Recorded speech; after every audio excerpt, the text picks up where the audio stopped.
Renault n'a qu'un seul choix à l'heure actuelle, c'est de mettre la priorité sur la financiarisation sans prendre en compte les emplois en jeu, que ce soit aussi les matériaux qui sont à fabriquer. On a un président de la République, un Premier ministre qui parle de relocalisation, de baser des productions en France, et alors qu'on fait le constat à l'heure actuelle que plusieurs fonderies sont dans la difficulté et sont mises en danger du fait de choix d'uniquement quelques personnes. La direction générale de Renault a été interpellée par le délégué syndical central CGT sur la situation qui est en train de se passer là actuellement. On demande des réponses à la direction de Renault pour donner des volumes qui a besoin d'affecter, que ce soit à MBF, à la SBFM ou encore aux fonderies du Poitou. C'est eux qui doivent donner les volumes, et ils existent.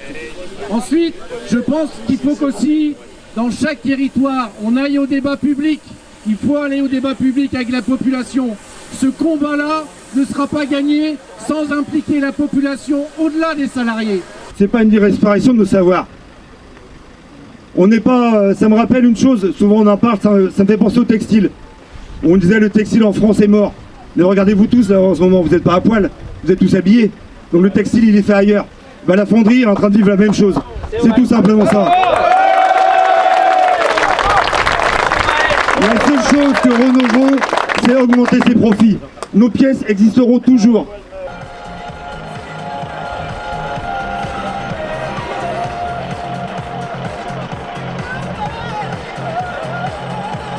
Aujourd'hui, il y a 6 fonderies en France qui sont dans la galère. 6 fonderies qui sont directement liées à Renault. Donc il n'y a aucune raison qu'on laisse faire cette casse sociale et cette casse industrielle. Parce que si demain, la filière fonderie en général arrêtait de fonctionner en France, qu'adviendrait-il des usines d'assemblage de Renault? Qu'adviendrait-il de cette usine-là? Est-ce que vous croyez franchement que les usines d'assemblage de Renault vont rester en France si les fonderies arrêtent? Tous ensemble, ouais. Tous ensemble, ouais.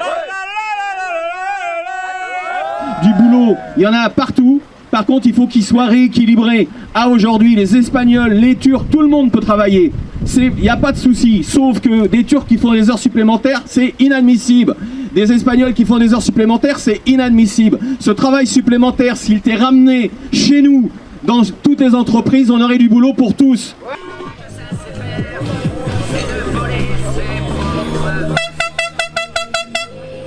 Il est inacceptable que les salariés d'MBF soient ainsi sacrifiés. Les salariés d'MBF veulent seulement que les marchés affectés initialement leur soient rendus pour garantir un avenir pour tous et un avenir économique pour le bassin d'emploi saint-cloudien, déjà fortement touché par la désindustrialisation et la perte d'emploi. En d'autres termes, nous voulons continuer à être un fondeur et pas des chômeurs.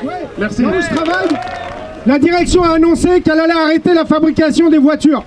En ce moment, nous faisons les Zoé, la voiture électrique. Ils ont décidé d'arrêter la fabrication et de la mettre à l'usine de Douai. Donc, cette opération sur l'usine va consister, aujourd'hui on est 4000, on va se retrouver à 1600. Si on croit la direction, et je peux vous dire qu'on ne les croit pas. Donc en réalité, l'usine de Flins est en danger, il va y avoir aussi des mobilisations, on est en train de les préparer, c'est obligé, ça va venir.